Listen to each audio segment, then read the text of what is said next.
Hello guys, good morning. So welcome back to my YouTube channel.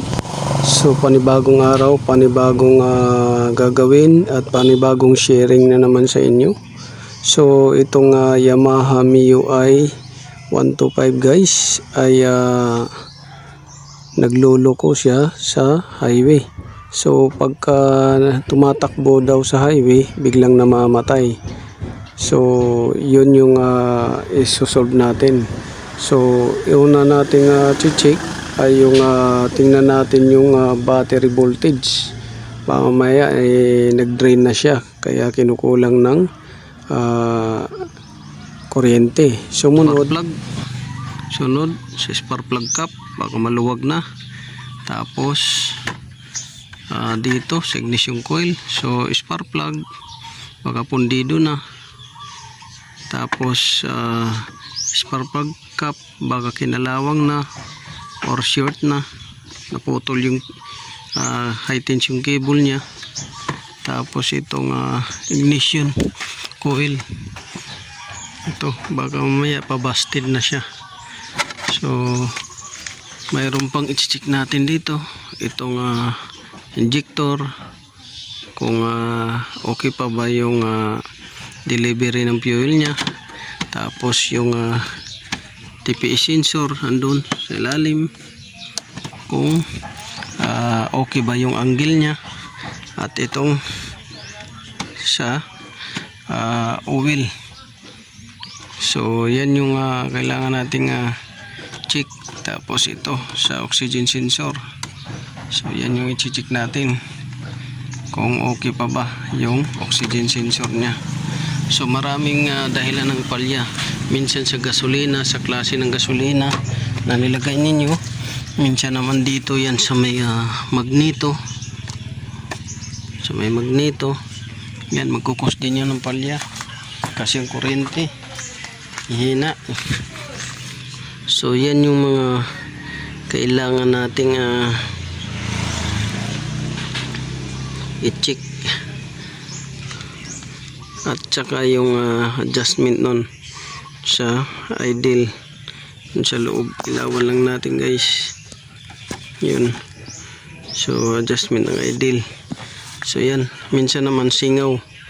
Pag sa singaw nitong mga hose na to, yan, mamalya rin. So maraming dahilan, hindi lang dito sa may battery.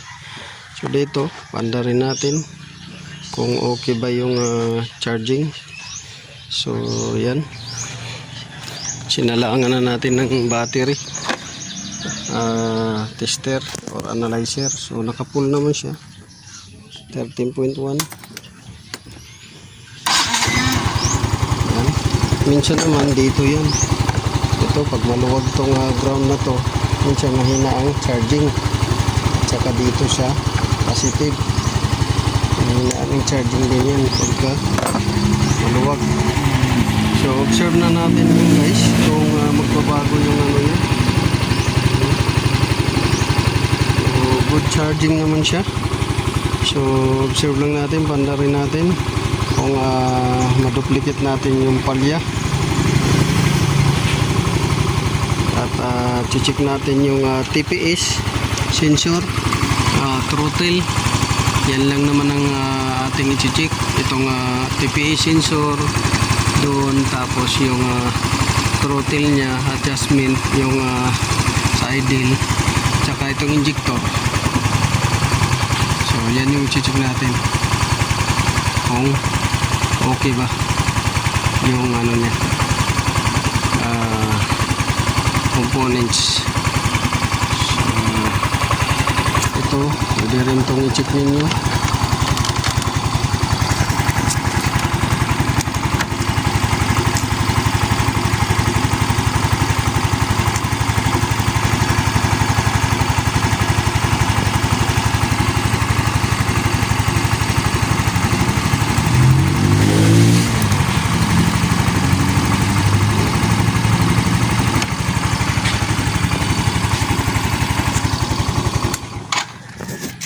Check ninyo to kung nagpa-function to. Yan.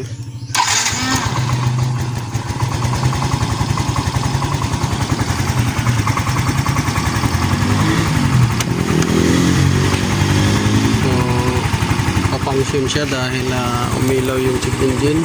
So ikakabit natin kung mawala siya. So ayan, nawala. So meaning functionable siya. Ito confirm to na nagpa-function tong sensor na to. Dahil pagka binunot mo check engine, pagka sinalpak mo nawawala naman yung check engine. So yan yung ano natin. Tapos confirm lang din natin tong oxygen kung functionable ba siya. Bunutin natin.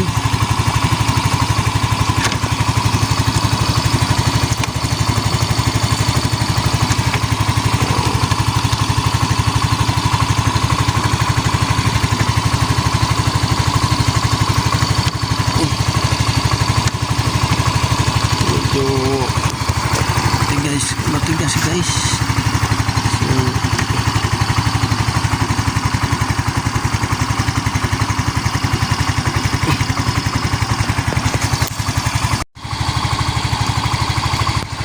So ayan, nabunot na natin yung oxygen sensor. Tingnan natin kung check engine dito. So walang check engine. Patay natin kung mag check engine ba. Yan. So nawala siya. Ating start. So yan, nakabunot yung oxygen sensor guys, pero walang check engine.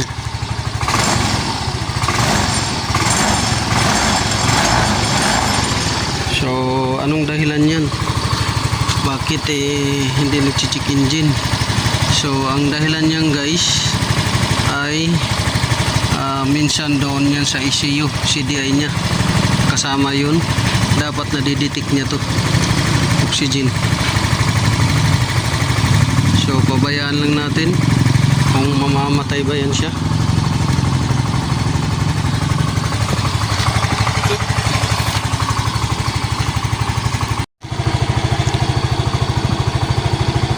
So yan guys, hindi na siya namalya.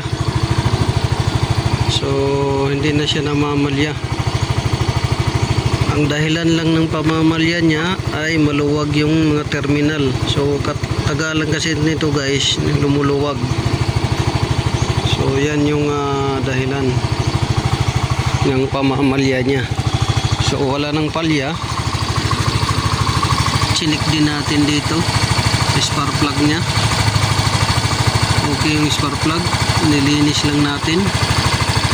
Tapos yung spark plug cap nilinis din natin dahil kinalawang.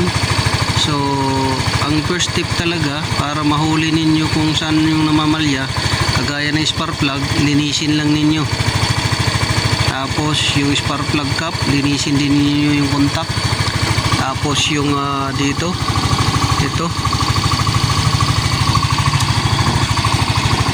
itong high tension cable, kasi minsan nabubunot yan dito sa puno. Yan, nabubunot. Minsan ang kuryente putol-putol dahil malayo siya or hindi nakakontak ng maigi. Ito dito. Tapos yung dito rin, check ninyo, ganun rin yan. Nabubunot din tong high tension cable sa spark plug cap, kaya minsan ang kuryente ninyo putol-putol. Tapos dito rin sa ignition coil tsaka high tension cable. Yan. So yan yung mga first step na gawin. Linis spark plug, linis spark plug cap. Tapos yung contact dito, i-secure na okay yung contact, high tension cable tsaka spark plug cap.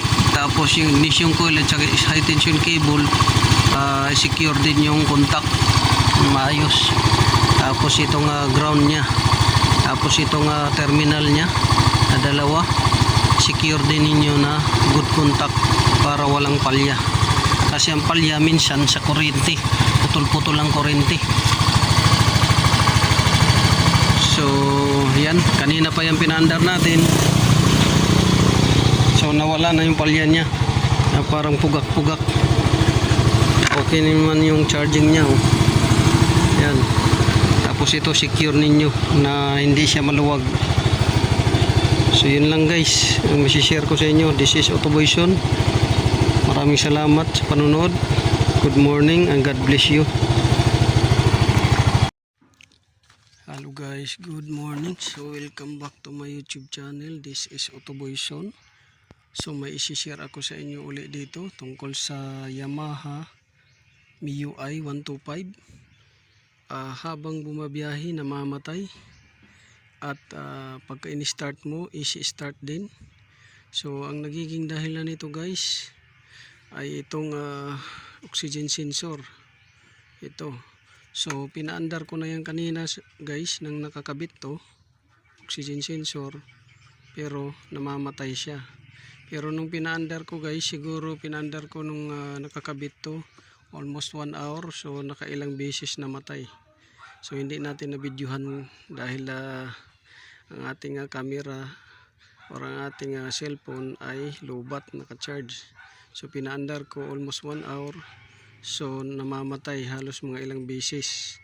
Pero bago mamatay matagal din. 10 minutes namamatay, 5 minutes, paiba-iba.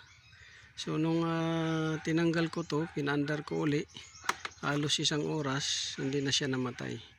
So ito yung nagkukos ng cut off. So meaning to say, itong oxygen sensor ay hindi na siya functionable. So dapat pagka in-start natin to ay magche-check engine. So dahil nakabunot oxygen, so yan. Ang problema ay walang check engine. Ayan o.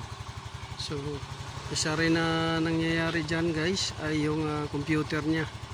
So nagka-cut off din. So may possibility ng computer nya patungkol doon sa oxygen sensor ay hindi na nag-reading yung chip nya. So yung memory chip nya na covered yung sa oxygen sensor ay naka-cut off na doon sa computer. So kita nyo, pero i-rev natin yan, wala talaga oh. Naka-rev na yan. So walang check engine. Ayan. So ayan, walang check engine. Pero pagka binalik ko yan guys, sigurado yan ay mamamatay dahil 4 na beses ko nang tinry, tanggal, hindi namamatay, at pag kinabit namamatay siya. So ito yung nagka-cut off doon sa computer, at saka yung computer din ay may diferensya na sa loob dahil ni check engine hindi siya nag-check engine. So sa oxygen sensor yung naka-cut off sa computer.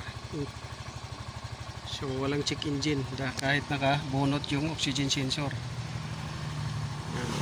So dapat na may check engine yan. Ayan. So yun lang may share ko sa inyo guys. Sana nakatulong to. Isa sa dahilan kung bakit namamatay yan makina at easy start.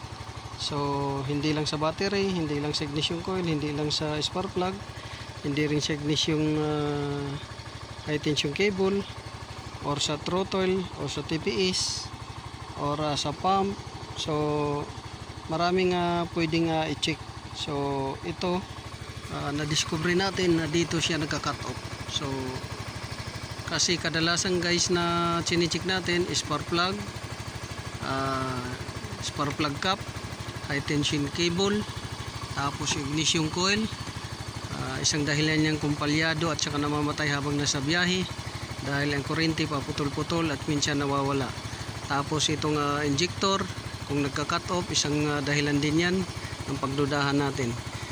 TPS sensor, ganun rin, at saka yung idle screw, ganun rin, at fuel pump doon, yun din yung pagdududahan natin. So sa ngayon hindi doon tayo magduda, dito tayo. So dito siya napunta. So dahil diferensyado na yung ECU nya, at ito diferensyado na rin. So yan, nagka-cut off siya. So ang battery good na. So yun lang guys, may share ko. So bagong kaalaman naman to. So na-check ko na yan lahat, simula dito hanggang doon sa pump. At ating na found out, ito ang nagka-cut off sa engine, oxygen sensor. So yun lang guys, maraming salamat. This is Autoboyson. God bless you.